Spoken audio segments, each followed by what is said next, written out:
making disciples, transforming lives. Kalau masih ada orang yang bertanya apakah aku dikasih Tuhan, saya tanya apakah nggak cukup kematian Yesus di atas kayu salib. Dia mengasihimu bahkan sebelum kau tahu Tuhan. Dia mengasihimu bahkan sebelum engkau bisa mengasihi dia. Kalau kita tahu bahwa kita dikasihi Tuhan, kita akan bisa hidup untuk Tuhan. Kita nggak akan hidup bagi diri kita sendiri. Dan kita akan memastikan bahwa setiap tetes darah Yesus itu tidak terbuang cuma-cuma. Karena Yesus mati untuk semua orang dan banyak orang perlu mendengar Injil. Hari ini tidak seperti murid-murid pada waktu itu gitu ya. Tidak seperti orang-orang pada waktu Yesus disalibkan. Hari ini kita tahu endingnya. Kalau nonton film itu kita sudah dapat spoilernya, Yesus sudah bangkit. Jadi hari ini kita tidak bersedih seperti pada waktu Yesus mati. Semua murid-muridnya tercerai-berai, semua orang sedih gitu ya. Semua harapan orang hancur karena Yesus waktu itu dianggap sebagai pribadi yang mereka itu berharap bisa membebaskan orang Israel. Karena orang Israel ada di dalam di bawah pemerintahan Roma, mereka ingin bebas, mereka menanti seorang pembebas dan mereka berpikir Mesias itu akan membebaskan mereka dari jajahan Romawi. Tapi ternyata orang atau pribadi yang selama ini mereka harapkan, selama ini melakukan mujizat dan fenomenal gitu ya, ternyata mati di atas kayu salib. Semua murid-murid tercerai-berai, semua orang yang mempunyai harapan terhadap Yesus, akhirnya harapannya hancur. Tapi hari ini kita tidak sama dengan mereka. Kenapa? Karena kita tahu endingnya Yesus bangkit dari antara orang mati. Dan Yesus hari ini sudah membayar lunas semua yang kita perlukan untuk hidup berkelimpahan, untuk menikmati apa yang Tuhan memang sudah sediakan supaya kita bisa hidup bukan hanya hidup jatuh bangun, tapi hidup dengan penuh kemenangan. Katakan amin. Hari ini apa yang kita mau belajar dari firman Tuhan, apa yang Tuhan Yesus sudah lakukan supaya kita tahu dengan jelas mengapa kita itu orang Kristen, kita punya pengharapan yang kuat, kita punya sebuah pegangan, kita punya sebuah janji yang tidak dimiliki oleh semua orang di luar Yesus. Kita buka sama-sama di Lukas pasal yang ke-23. Lukas pasal yang ke-23 ayat yang kita mulai dari ayat yang ke-33.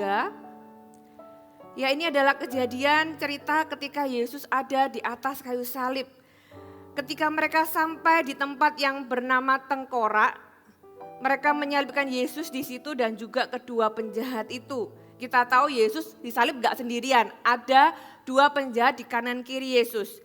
Ya, yang seorang di sebelah kanannya, yang seorang di sebelah kirinya. Makanya salibnya ada 3. Ya, kalau ada pakai kalung salib, ternyata salibnya bukan cuma salibnya Yesus, itu salibnya siapa gitu ya. Ternyata ada 3 yang disalib, Yesus dan 2 orang di kanan kirinya. Nah, ayat yang ke-39, seorang dari penjahat yang digantung itu menghujat dia, katanya, bukankah engkau adalah Kristus?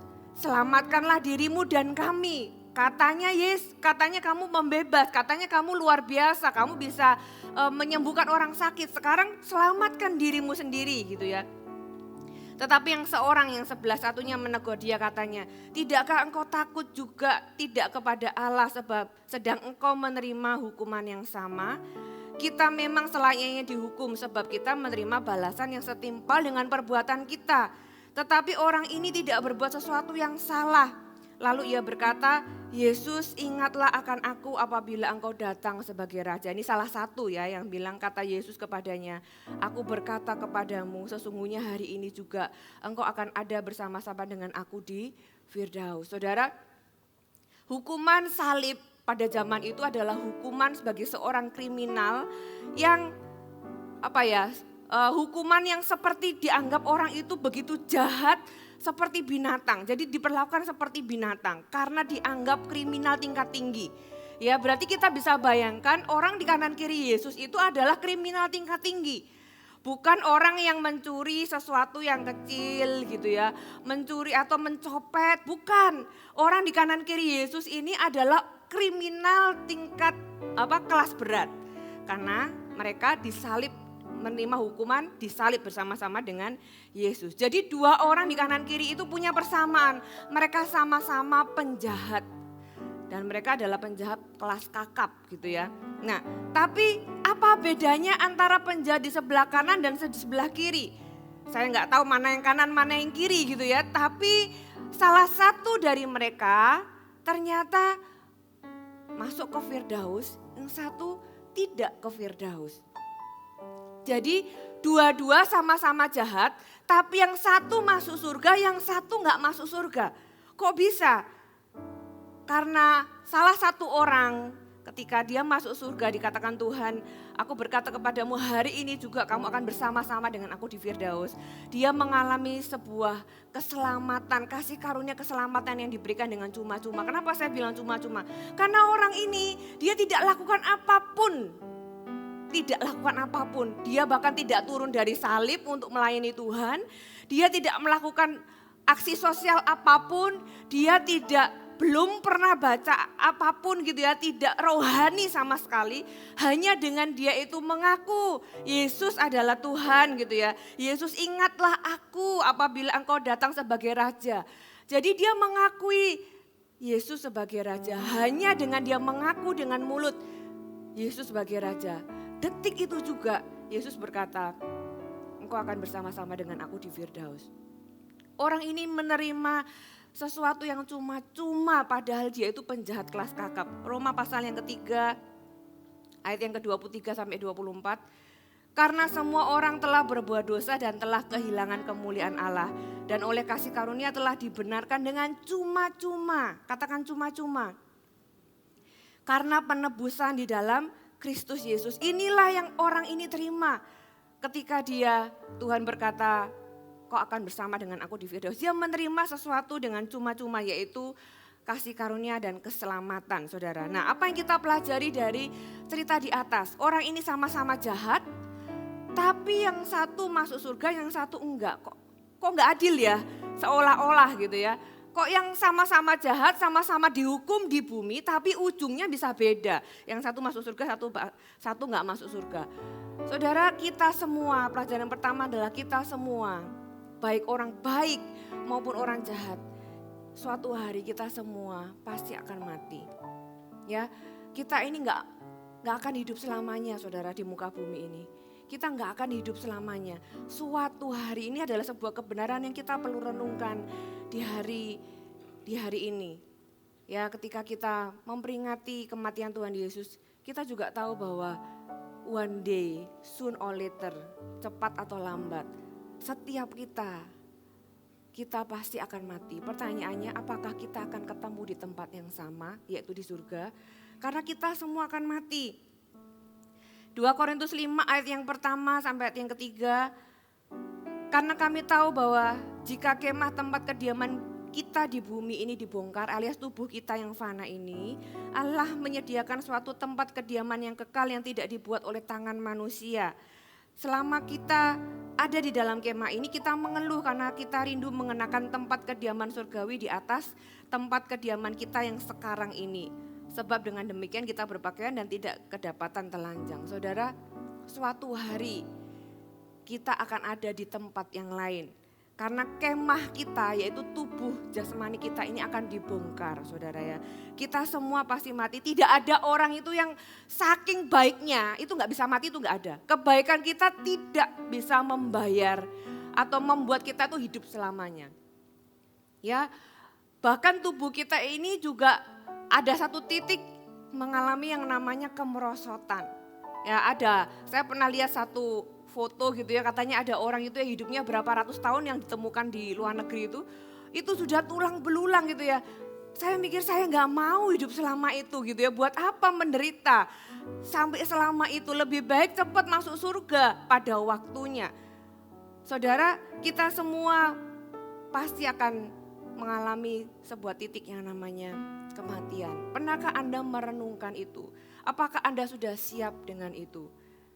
Apakah yang akan terjadi setelah kita meninggal? Ya, Kejadian 3 ayat yang 19.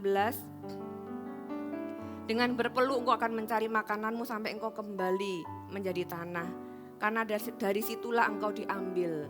Sebab engkau debu dan engkau akan kembali menjadi debu. Saudara, kita semua ini adalah debu. Dan kita akan kembali menjadi debu. Nah, tapi puji Tuhan, saudara, kita ini adalah makhluk yang kekal. debu itu adalah tubuh kita. Makanya dikatakan kemah yang di bumi itu bisa dibongkar, yaitu fisik kita. Ini tubuh kita yang Anda bisa cubit. Tapi di pengkhotbah juga dikatakan kita ini adalah makhluk yang kekal. Tuhan memberikan kekekalan di dalam diri kita. Jadi setelah kita mati, ya secara fisik kita akan hidup, punya kehidupan berikutnya. Ya ada kehidupan setelah kematian. Makanya Tuhan berkata, hari ini juga engkau akan bersama-sama dengan aku di Firdaus. Tuhan berkata kepada salah satu penjahat di sebelahnya Tuhan gitu ya. Nah, apa yang Tuhan jelaskan mengenai kehidupan setelah kematian? Saudara, tadi dikatakan Tuhan berkata, kau akan bersama-sama dengan aku di Firdaus. Berarti ada Firdaus, ada sebuah tempat yang namanya Firdaus. Nah, tapi ada tempat yang lain yang penjahat yang satunya tidak ke Firdaus. Apa namanya? Namanya adalah Hades. Itu adalah tempat di mana orang-orang dikumpulkan, orang-orang yang menolak Yesus. Orang-orang yang tidak percaya kepada Yesus. Firdaus adalah tempat di mana orang-orang yang percaya Yesus akan pergi setelah meninggal gitu ya. Lukas pasal yang 16 ayat yang ke-19 ini adalah cerita yang lain lagi. Kita tahu ini adalah tentang orang kaya dan Lazarus. Lukas 16 ayat yang ke-19. Ya, saya bacakan. Ada seorang kaya yang selalu berpakaian jubah ungu dan kain halus. Dan setiap hari ia bersukaria dalam kemewahan. Saudara, kaya di sini tuh kaya banget. Banget pakai banget gitu ya. Karena saya pernah research apa sih yang dimaksud gitu ya. Ketika Yesus menjelaskan orang ini kayanya itu super kaya yang harga bajunya satu itu bisa kasih makan orang lain 1 tahun penuh dengan kenyang sampai saya tulis. Jadi orang ini sangat kaya gitu ya. Kemudian Tuhan itu menjelaskan di ayat berikutnya. Dan ada seorang pengemis ekstrim gitu ya bernama Lazarus. Badannya penuh dengan borok berbaring dengan dekat pintu rumah orang kaya itu dan ingin menghilangkan laparnya dengan apa yang jatuh dari meja orang kaya itu. Saudara, kalau zaman dulu orang kaya itu kalau habis makan cuci tangannya itu bukan pakai air tapi pakai roti, saudara. Jadi habis makan roti gitu ya cuci tangannya pakai roti. Bingung ya saudara ya, tapi ya begitulah budayanya. Jadi rotinya itu dipakai untuk membersihkan tangannya. Nah remah-remahnya itu yang jatuh itulah yang diberikan kepada anjing. Nah itulah yang Lazarus makan selama dia itu menanti-nanti kalau ada remah-remah yang jatuh. Ya kemudian cerita ini berlanjut sampai kedua orang ini meninggal dunia.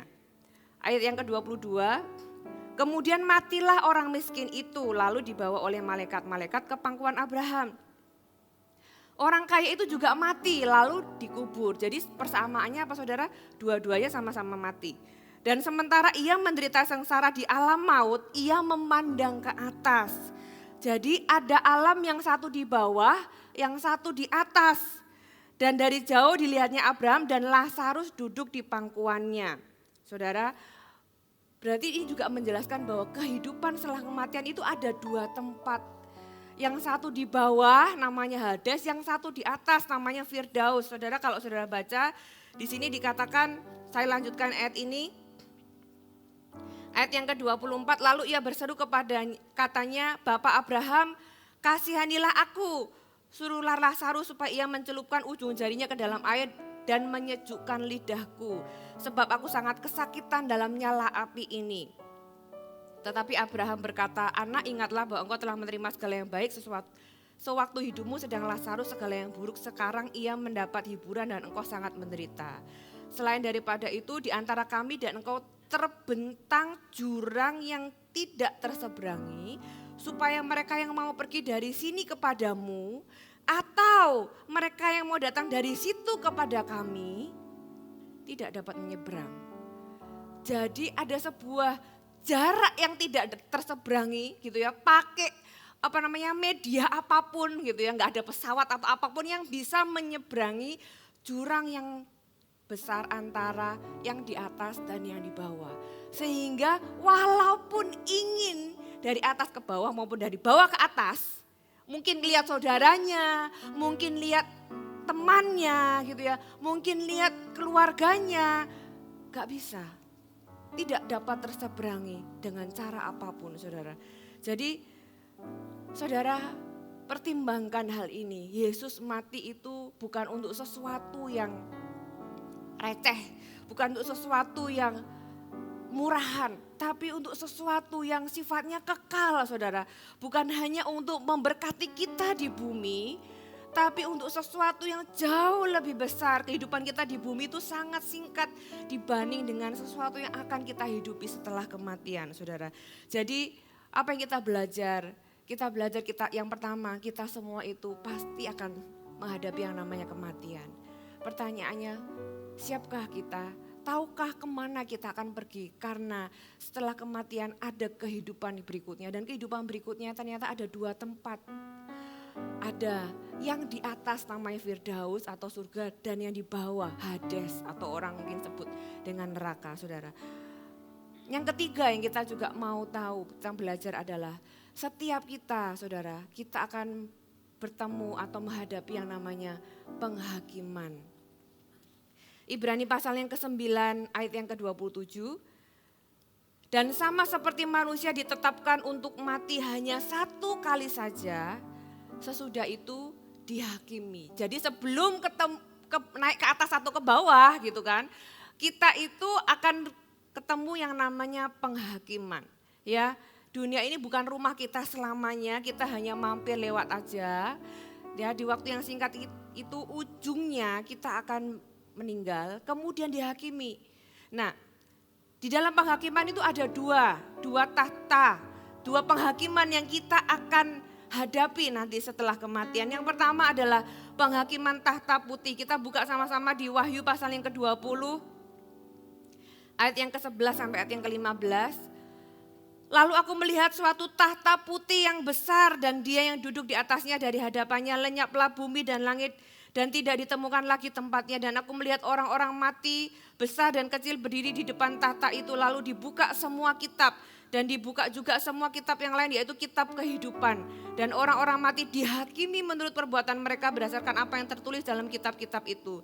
Maka laut menyerahkan orang-orang mati yang ada di dalamnya, dan maut dan kerajaan maut menyerahkan orang-orang mati yang ada di dalamnya, dan mereka dihakimi masing-masing menurut perbuatannya. Lalu maut dan kerajaan maut itu dilemparkan ke dalam lautan api. Itulah kematian kedua, lautan api. Semua orang yang tidak ditemukan namanya tertulis dalam kitab kehidupan itu, ia dilemparkan ke dalam lautan api. Jadi penghakiman yang pertama adalah tentang apakah nama kita tertulis tidak dalam kitab kehidupan. Dan apa yang membuat nama kita tertulis dalam kitab kehidupan atau tidak adalah ketika kita itu percaya Yesus atau tidak. Sama seperti penjahat yang tadi, dia belum melakukan apapun, dia belum berbuat baik apapun, dia mati dalam kondisi statusnya penjahat. Ya, karena dua-duanya sama-sama penjahat. Tapi yang satu masuk surga. Kenapa?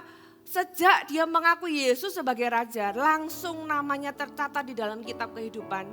Dan itulah yang menjadi tiket dia masuk ke Firdaus. Ketika dia datang tahta putih, dia dilihat namanya ada di dalam kitab kehidupan. Dia langsung punya akses masuk ke dalam Firdaus, saudara. Nah, yang kedua, penghakiman yang kedua adalah penghakiman tahta Kristus. 2 Korintus pasal yang ke-5 ayat yang ke-9 sampai ayat yang ke-10. Sebab itu juga kami berusaha, baik kami diam di dalam tubuh ini maupun kami diam di luarnya, supaya kami berkenan kepadanya. Sebab kita semua tanpa kecuali harus menghadap tahta pengadilan Kristus, supaya setiap orang memperoleh apa yang patut diterimanya sesuai yang dilakukannya dalam hidup ini, baik ataupun jahat. Nah, ini adalah penghakiman yang lain.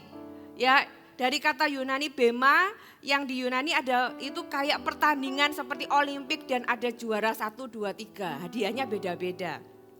Ya, jadi tahta bema ini bukanlah tempat untuk menentukan apakah seorang itu masuk surga atau enggak.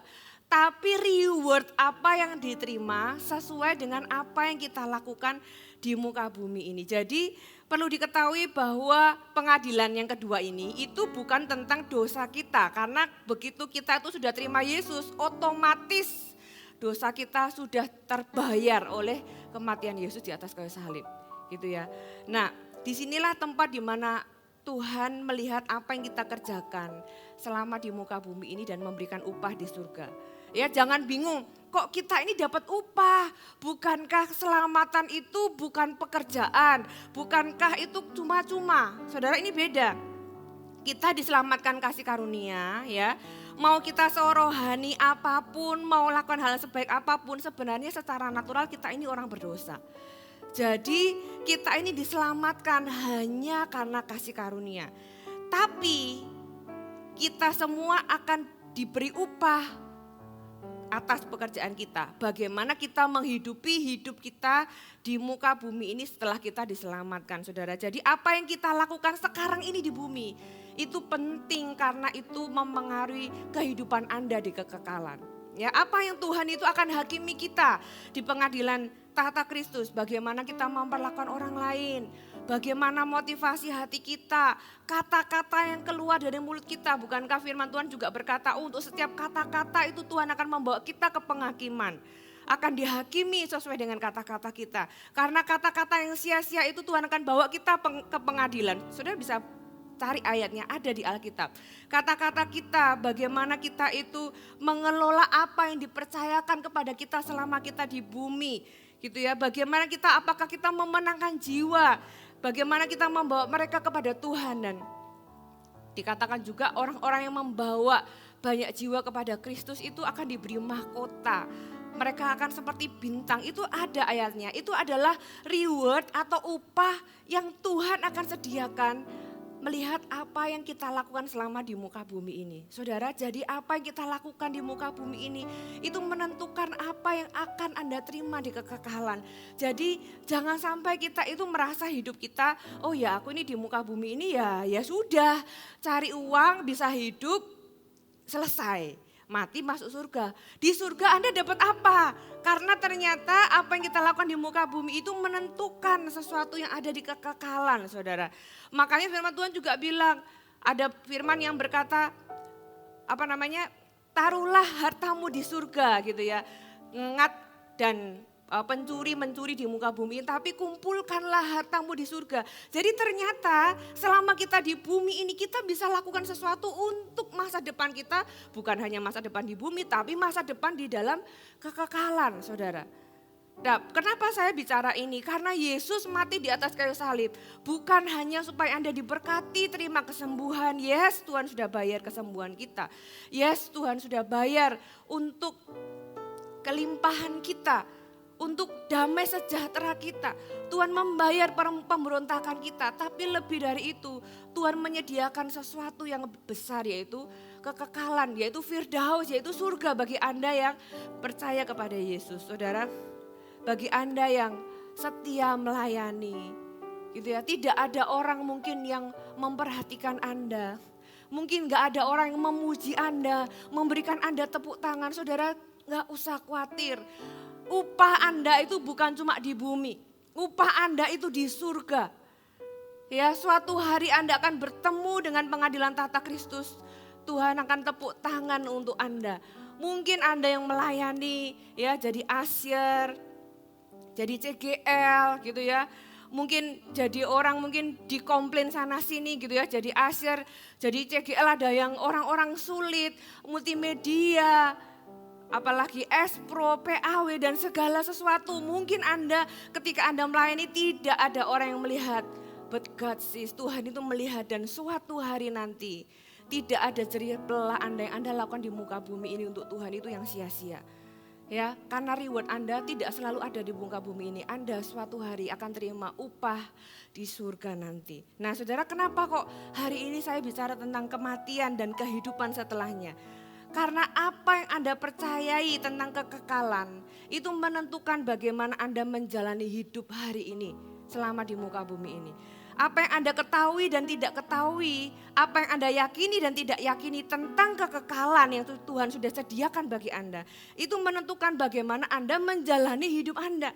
Ya, kalau Anda nggak percaya ada kekekalan, ya kalau orang itu berpikir bahwa orang itu setelah meninggal itu ya sudah selesai, kita bisa menjalani kehidupan semau kita, saudara.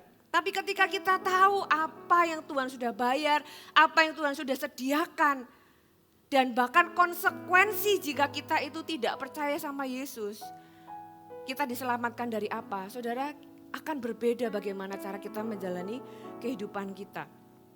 Ya, saya baca dari statistik, 74 orang percaya adanya surga, 5-10 orang percaya orang yang tanpa Yesus akan berakhir di neraka.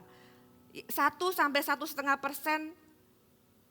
percaya, orang bisa percaya bahwa dia itu masuk neraka karena mungkin dia merasa dirinya terlalu jahat gitu ya, sampai dia berpikir kayaknya aku sudah pasti masuk neraka. Bahkan ada orang itu yang bercanda bahwa oh ya aku masuk neraka aja, nanti aku ketemu, dia sebut misalnya nama artis tertentu gitu ya, disebut sebagai guyonan. Saya berpikir you don't know what you say gitu ya, kamu gak tahu apa yang kamu lakukan, apa yang kamu katakan. Saudara, karena neraka is so real dan Tuhan itu, sekali lagi saya bilang, Tuhan itu tidak membayar kita dari sesuatu yang receh atau sesuatu yang ringan. Tapi Tuhan menebus kita, memastikan bahwa aku ini setiap darah yang tercurah itu membawa orang-orang itu terlepas dari yang namanya neraka. Dan neraka itu sesuatu yang mengerikan, saudara. Wahyu pasal yang ke-14 menjelaskan bahwa neraka adalah sebuah tempat isolasi, penuh kegelapan, apinya tidak pernah padam gitu ya. Ada cacing katanya di sana, kesakitan yang tiada henti, tidak ada damai sejahtera, tidak ada sukacita, tidak ada harapan, tidak ada kesempatan lagi. Saudara, kalau karena virus, saudara kita itu menjalani pandemi sudah 2 tahun ini, betul ya. Orang itu karena virus kita pakai apa? Pakai masker. Orang itu supaya menghindari virus karena nggak mau sakit, orang itu nggak mau keluar rumah. Orang itu demi supaya nggak sakit, orang itu membentengi dirinya pakai semprotan, gitu ya. Bersih-bersih pakai tisu, kemana-mana bawa semprotan, bawa masker, bawa cuci tangan. Itu demi supaya tidak sakit secara fisik. Apakah kita sudah cukup preventif untuk sesuatu yang di kekekalan? Apakah kita sudah cukup menyiapkan diri kita untuk sesuatu yang nantinya kita akan jalani lebih lama daripada kehidupan kita di bumi? Saudara, Yesus mati di atas kayu salib membayar dengan harga yang mahal. Karena Tuhan itu mau membawa Anda ke tempat yang sangat indah dan menyelamatkan Anda dari tempat yang sangat mengerikan. Saudara, kalau orang itu berpikir ya, banyak orang berpikir kalau Tuhan itu baik, kenapa ada neraka? Tuhan kan baik, masa sih Tuhan tega buang manusia ke neraka? Kalau Tuhan itu baik, kenapa ada neraka? Saudara, neraka itu bukan untuk kita sebenarnya. Neraka adalah tempat di mana Tuhan menyatakan keadilannya terhadap iblis. Ya, kalau kita bicara setan atau iblis, seringkali yang muncul di pikiran kita itu makhluk berwarna merah bawa garpu. Bukan, saudara ya, itu hanya ilustrasi. Kita harus mengerti bahwa iblis adalah wujud dari semua bentuk kejahatan. Karena iblis itu dijelaskan di Yohanes, dikatakan bahwa ia ingin mencuri, membunuh dan membinasakan. Jadi di balik setiap kecanduan, abuse, pain, shame, sickness, penyakit gitu ya. Dan segala sesuatu yang tormen menyiksa manusia, di balik itu adalah si jahat. Dan Alkitab menjelaskan iblis itu berusaha merusak kehidupan. Dia nggak mau sendirian di neraka, makanya dia bawa sebanyak mungkin teman untuk dia bawa ke neraka bersama-sama dengan dia. Dia datang untuk mencuri sukacita kita, damai sejahtera kita, merusak pernikahan, kesehatan, keuangan, masa depan, anak-anak, generasi dan semuanya. Saudara, Wahyu 20 ayat yang ke-10 ditulis, dan iblis yang menyesatkan mereka dilemparkan ke dalam lautan api dan belerang, yaitu tempat binatang dan nabi palsu itu, dan mereka disiksa siang malam sampai selama-lamanya. Jadi neraka itu untuk iblis, bukan manusia sebenarnya. Tapi ternyata Iblis itu berusaha sebanyak mungkin orang dia bawa bersama-sama dengan dia. Karena neraka juga adalah tempat Allah menyatakan keadilannya kepada orang-orang yang tidak percaya.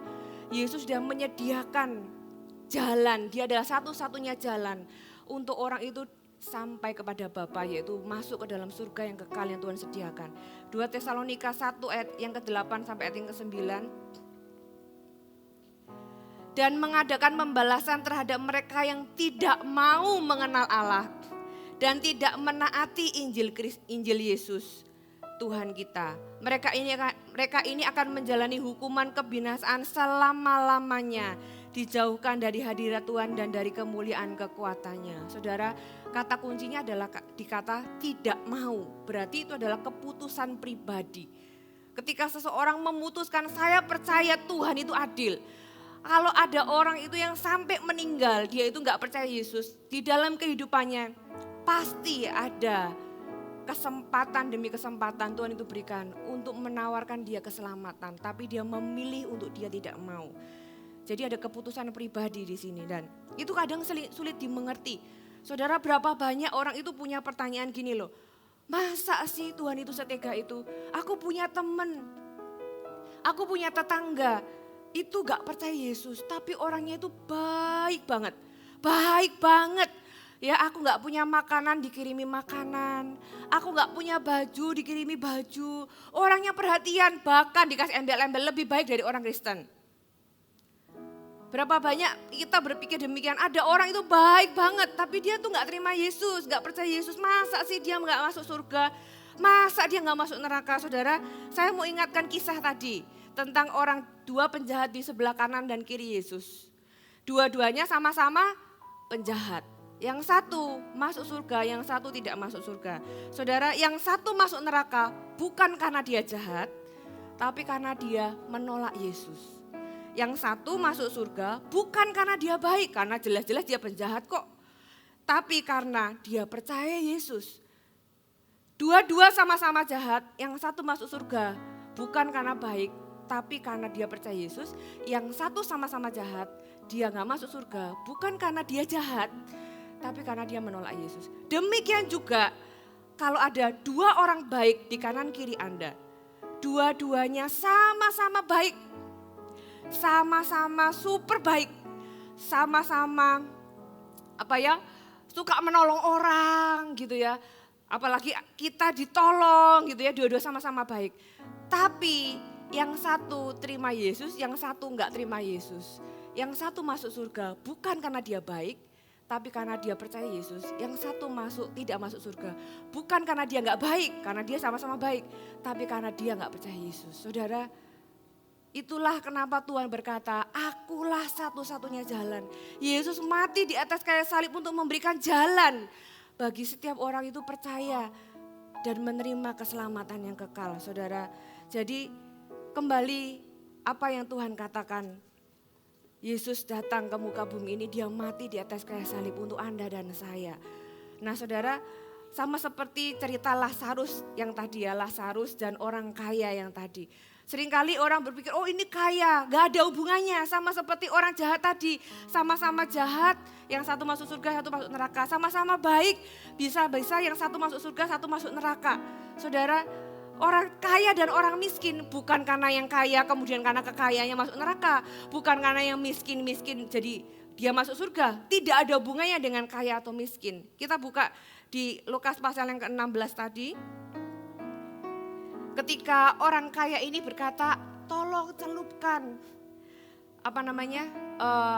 air gitu ya, karena dia sangat menderita. Lukas 16 kita baca mulai ayat yang ke-26 tadi. Selain daripada itu di antara kami dan engkau terbentang jurang yang tak terseberangi, supaya mereka yang mau pergi dari sini kepadamu ataupun mereka yang mau datang dari situ kepada kami tidak dapat menyeberang. Kata orang itu, kalau demikian aku minta kepadamu Bapa, supaya engkau menyuruh dia ke rumahku. Sebab masih ada 5 orang saudaraku, supaya ia memperingati mereka dengan sungguh-sungguh, supaya mereka jangan masuk kelak ke dalam tempat penderitaan ini. Tetapi kata Abraham, ada pada mereka kesaksian Musa dan para nabi. Baiklah mereka mendengar kesaksian itu. Kalau zaman sekarang, bukankah ada Injil? Bukankah ada Injil, ada firman gitu ya. Perhatikan ayat yang ke-30, jawab orang itu, tidak Bapak Abraham. Artinya apa? Mereka itu sudah dengar tapi gak mau terima Yesus. Mereka itu sudah tahu ada kesaksian Musa. Mereka itu tahu sudah ada tentang kebenaran firman Tuhan, tentang keselamatan di dalam Yesus. Tapi mereka tidak mau menerima, makanya orang ini berkata tidak Bapak Abraham. Tetapi jika ada orang yang datang kepada mereka dari antara orang mati, mereka akan bertobat. Abraham menjawab, kalau mereka nggak percaya sama Injil, sama kesaksian Musa, orang bangkit dari orang mati pun tidak akan mereka dengarkan. Jadi itu kembali ke keputusan setiap orang, saudara. Jadi ini bukan tentang orang kaya atau miskin, tapi tentang orang itu mau nggak menerima karya salib Yesus. Yesus sudah mati untuk Anda dan saya. Kita hari ini menerima, bagaimana dengan orang-orang di luar sana. Gak peduli dia jahat, gak peduli dia baik. Orang jahat bisa masuk surga, bisa masuk neraka. Orang baik juga bisa masuk surga, bisa masuk neraka. Kalau begitu kebenarannya, betapa pentingnya saudara hari ini kita berdoa untuk orang-orang yang kita kasihi. Sama seperti orang kaya ini, dia itu sudah di neraka. Orang kalau di neraka ya masih punya kasih loh saudara. Dia berkata, aku masih punya 5 saudara. Dan mereka itu jangan sampai masuk ke sini. Sudah aku aja yang menderita. Aku menyesal, aku gak punya kesempatan lagi. Tapi masih punya 5 saudara, jangan sampai mereka masuk ke dalam tempat penderitaan ini. Bagaimana dengan saudara Anda? Bagaimana dengan anak Anda? Bagaimana dengan keluarga Anda? Bagaimana dengan pasangan Anda? Saudara, teriakan orang kaya ini kepada Abraham. Abraham berkata, ada kesaksian Musa, ada Injil. Betapa pentingnya di hari ini ketika kita memperingati kematian Tuhan Yesus. Tuhan mau pakai Anda dan saya. Jangan sampai darah Yesus itu terbuang sia-sia. Karena Tuhan itu mati untuk semua orang. Tidak ada satupun yang terkecuali. Tapi bagaimana orang itu bisa menerima apa yang Tuhan Yesus sudah bayar di atas kayu salib adalah ketika mereka itu mendengar tentang Injil dan mereka menerima Yesus sebagai Tuhan dan Juru Selamat.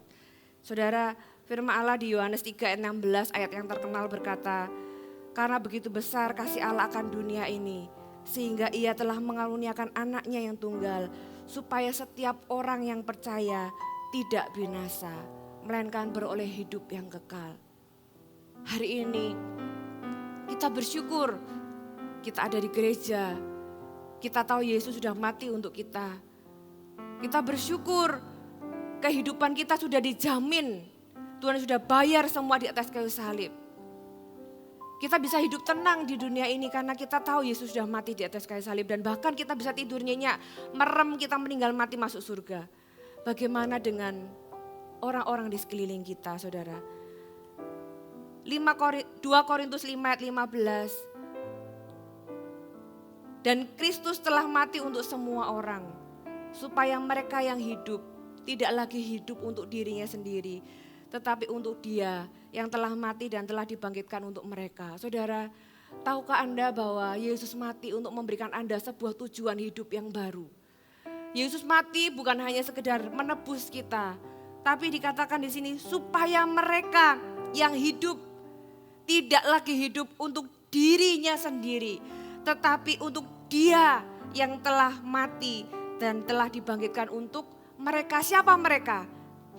Saya, Anda, kita semua. Kematian Yesus di atas kayu salib dan kebangkitannya memberikan kita sebuah tujuan hidup yang baru. Mulai hari ini, kalau Anda tahu Yesus mati untuk saudara, kalau saudara tahu bahwa Yesus mati dan bangkit untuk saudara, jangan lagi hidup untuk diri sendiri. Karena dikatakan Yesus telah mati untuk semua orang, supaya mereka yang hidup, mereka tidak lagi hidup untuk diri mereka sendiri, tapi hidup untuk Tuhan. Jadi hari ini ketika Anda tahu apa yang Tuhan sudah lakukan bagi Anda, punyalah tujuan hidup yang baru. Ternyata Yesus mati untuk aku, bukan supaya aku hidup bagi diriku lagi, tapi supaya aku hidup bagi Tuhan. Saya tutup dengan satu ayat di Galatia 2 ayat yang ke-19 sampai ayat yang ke-20. Sebab aku telah mati oleh hukum Taurat, untuk hukum Taurat, supaya aku hidup untuk Allah. Aku telah disalibkan dengan Kristus. Namun aku hidup, tetapi bukan lagi aku sendiri yang hidup, melainkan Kristus yang hidup di dalam aku. Dan hidup yang kuhidupi sekarang di dalam daging adalah hidup oleh iman dalam Anak Allah yang telah mengasihi aku dan menyerahkan dirinya untuk aku. Saudara, sadarkah saudara bahwa Tuhan mengasihi Anda? Sama seperti Paulus di sini menuliskan, hidup oleh iman dalam Anak Allah yang telah mengasihi aku. Paulus menyadari bahwa dia dikasihi Tuhan. Sadarkah Anda bahwa Anda dikasihi Tuhan? Yesus mati di atas kayu salib karena mengasihi Anda. Anda belum lahir, tapi Anda sudah dikasihi. Anda belum bisa lakukan sesuatu buat Tuhan, Anda sudah dikasihi. Kalau masih ada orang yang bertanya, apakah aku dikasihi Tuhan? Saya tanya, apakah enggak cukup kematian Yesus di atas kayu salib? Dia mengasihimu bahkan sebelum kau tahu Tuhan. Dia mengasihimu bahkan sebelum engkau bisa mengasihi Dia. Kalau kita tahu bahwa kita dikasihi Tuhan, kita akan bisa hidup untuk Tuhan. Kita enggak akan hidup bagi diri kita sendiri. Dan kita akan memastikan bahwa setiap tetes darah Yesus itu tidak terbuang cuma-cuma. Karena Yesus mati untuk semua orang dan banyak orang perlu mendengar Injil lewat hidup kita. Mari kita tutuplah kitab kita bangkit berdiri.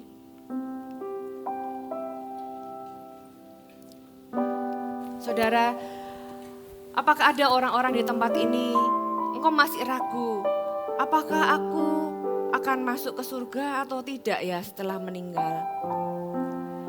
Apakah aku sudah benar-benar diselamatkan? Saudara, siang pagi hari ini, kalau ada orang-orang yang masih meragukan keselamatannya, saudara, hanya satu caranya. Aku Yesus sama seperti penjahat di salah satu di sebelah Yesus.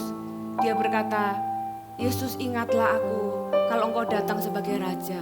Akui dia sebagai raja. Akui Yesus sebagai Tuhanmu. Undanglah Yesus sebagai Tuhanmu. Jadikan dia raja dalam hidupmu. Detik ketika engkau mengakui, karena firman Tuhan katakan, barang siapa mengaku dengan mulutnya dan percaya dalam hatinya, saat itu juga orang itu diselamatkan. Saudara, kalau hari ini engkau tahu engkau sudah diselamatkan, mari bawa hidup Anda di hadapan Tuhan, syukuri.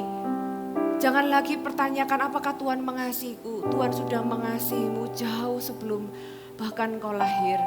Jauh sebelum kau bisa mengasihi Dia. Dia sudah mengasihimu. Dia sudah mati di kayu salib dan sudah membayar lunas kehidupanmu bahkan sampai kekekalan. Mari kita datang di hadapan Tuhan, kita hampiri Tuhan. Hai, terima kasih sudah bergabung bersama kami, Gereja Mount Sharon, Jabodetabek. Sebagai gereja Tuhan, adalah kerinduan bagi kami untuk melihat Anda terus bertumbuh di dalam pengenalan akan Tuhan dan mengalami perubahan hidup. Maka dari itu, bergabunglah bersama komunitas kecil kami, Connect Group. Dapatkan informasi lebih lanjut pada kolom deskripsi kami. Last but not least, don't forget to subscribe dan bagikan video ini kepada orang yang Anda kasihi. Thank you for joining us and see you next time.